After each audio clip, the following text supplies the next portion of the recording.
వాక్యము 2వ కొరింథీయులకు రాసిన పత్రిక, పౌలు గారు రాయబడినటువంటి 2వ కొరింథీయులకు రాసిన పత్రిక 12వ అధ్యాయంలో మరి 14వ వచనం మనం చదువుతాము. చూడండి, ఇదిగో ఈ 3వసారి మీ ఎదురుకు వచ్చుటకు సిద్ధముగా ఉన్నాను. వచ్చినప్పుడు మీకు భారముగా ఉంటుంది. మీ సొత్తును కాదు, మేమే నేను కోరించున్నాను. చదువుబడిన వాక్యము దేవుడి యొక్క ఆజ్ఞను నడిపించిన కాగా దయచేసి కూర్చోలేలాగే.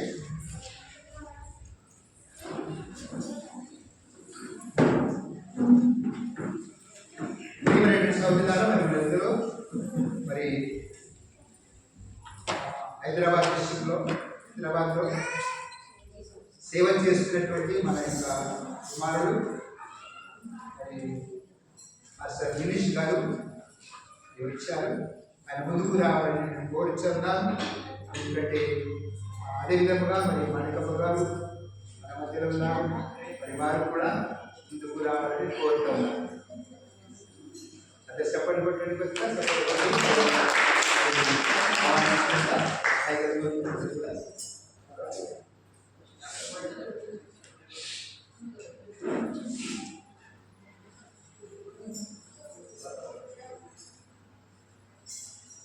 మైక్ అవసరం లేదనుకుంటాను.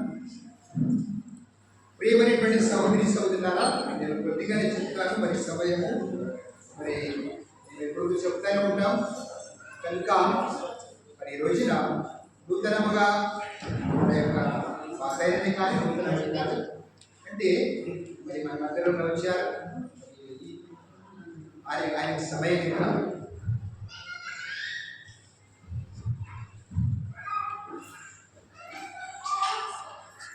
నేను కొద్దిగానే సారాంశం మాత్రం చెప్తాను. దేవుని వాక్యంలో మనం గమనించినట్లయితే అపోస్తలుడైనటువంటి పౌలు గారు, అనగా మొట్టమొదటిగా ఆయన సౌలుగా ఉన్నటువంటి ఆయన సౌలుగా ఉన్నటువంటి ఆ యొక్క పౌలు గారు ఏ విధంగా పౌలుగా మారారు అంటే ఇక్కడ దేవుని వాక్యంలో చక్కగా రాయబడిన విషయము ఇదిగో చదవండి. ఇదిగో ఈ 3వసారి నీ యొద్దకు వచ్చుటక సిద్ధముగా ఉన్నాను. చాలు. ఇక్కడ దేవుని వాక్యములో పౌలు గారు కొరింథీ ఆ యొక్క పట్టణానికి ఆయన ఎన్నో సేవ చేస్తూ ఉన్నాడు. సేవ చేస్తూ అనగా ఆయన ఎప్పుడు కూడా తన విషయంలో ఎప్పుడు కూడా చెప్పుకోలేదు, తన గురించి తాను చెప్పుకోలేదు. ఇక్కడ మనము కొంతమంది మన సేవకుల మనమే మన యొక్క పరిస్థితి అంతా చెప్తాం సంఘంలో, కానీ ఆయన మాత్రం చెప్పలేదు. నేను ఇలా ఉన్నాను, నేను ఒక శతాధిపతిగా ఉన్నాను, మరి శతాధిపతిగా ఉండి అనేకులను క్రైస్తవులకు హతమార్చాను మరి అని చెప్పలేదు ఆయన. దేవుడు చేసింది ప్రభు అయినటువంటి యేసుక్రీస్తుల వారు ఈ లోకానికి ఏ విధంగా వచ్చారు, ఎందుకు వచ్చారు, ఆయన వచ్చి ఏం చేశాడు అని తన విషయంలో చెప్పాడు. తనను తాను తగ్గించుకొని తండ్రి అయిన దేవుని కుమారుడైనటువంటి ప్రభు అయినటువంటి యేసుక్రీస్తు యొక్క ఆ ఘనత కొరకు ఆయనను మహిమపరిచాడు. తనను తాను మహిమపరచుకోలేదు. ఎందుకంటే తాను ఆ సంఘము కొరకు ప్రయాసపడుతున్నటువంటి ఆ ప్రయాసము, అందుకే అంటున్నాడు, నా యొక్క పోరాడుచున్నాను, నా గురిని గురి ముట్టుతా ఉన్నాను. అంటే తన యొక్క గురి కొరకు తాను ఏదైతే ఆశ పెట్టుకుని ఉన్నాడో ఆ ఆశ నెరవేర్చుకోవడానికి సంఘము ద్వారా చెప్తున్నాడు.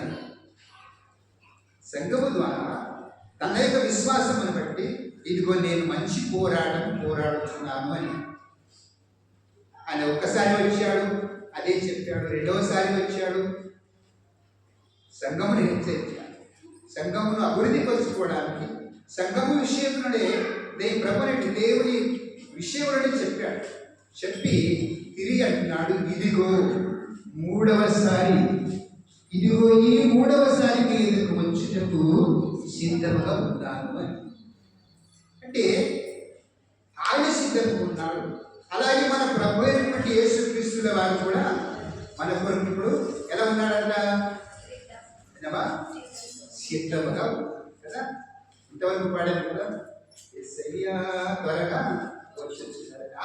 ఆయన రాకడ కొరకు మనం ఎదురు చూస్తూ ఉన్నాం. ఆయన ఎక్కడికి వస్తాడు? ఇప్పుడు ఎక్కడ వస్తాడు? మధ్య ఆకాశంలో వస్తాడు. మన ఇంటికి రాడు. మన ఇంటికి వచ్చి ఆయన మమ్మల్ని పిలువడు. ఆయన మధ్యాకాశంలో వస్తే ఆ మధ్యాకాశంలో మనం వెళ్ళాలి. అక్కడికి ఎలా వెళ్ళాలి మనము అంటే మహిమ రూపముతో ఆయన సన్నిధికి వెళ్ళాలి. కనుక ప్రియ సోదరులారా, ఆయన పౌలు గారు ఆ సంఘానికి హెచ్చరిస్తున్నారు. సంఘానికి చేసేవారు ఎవరు? సంఘానికి యేసుక్రీస్తే. సంఘానికి శిరస్సు. ఈ సంఘం ఆయనది, మనది కాదు. ఈ సంఘం ఆయనది. ఈ సంఘంలో ఉన్న వారందరూ కూడా ఆయన బిడ్డలే. కనుక సంఘానికి శిరస్సు యేసుక్రీస్తుల వారు. స్త్రీకి ఎవరు శిరస్సు? చెప్పండి. స్త్రీకి ఎవరు పురుషు శిరస్సు? యేసయ్య. స్త్రీకి శిరస్సు ఎవరు? భర్త. మీకు రాదనుకుంటా, నేను చెప్పడానికి రాదనుకుంటా. భర్త శిరస్సు, స్త్రీకి భర్తనే శిరస్సు. కనుక భార్య ఏ విధముగా తన భర్త మాట వింటుందో అదే విధంగా దేవుని మాట, ప్రభు అయినటువంటి యేసుక్రీస్తుల మాట సంఘము వినాలి. సంఘము విని సంఘమును హత్తుకొని సంఘంలో ఉన్న మీరందరూ కూడా సంఘమును హత్తుకొని నడవాలి. ప్రభు రాకడ కొరకు మీరందరూ సిద్ధపడాలని మరి ఈ సోదరుని కోరుతాము. ఎందుకంటే చాలా సమీపంగా ఉన్నది. ప్రభు రాకడ చాలా దగ్గర ఉంది. ఎప్పుడు వస్తుందో తెలియదు. ఆయన రాకడ కొరకు మనం సిద్ధపడాలని నేను కోరుతూ ఉన్నాను. వాక్యములన్నీ కూడా మీరు హృదయం భద్రపరుస్తారు.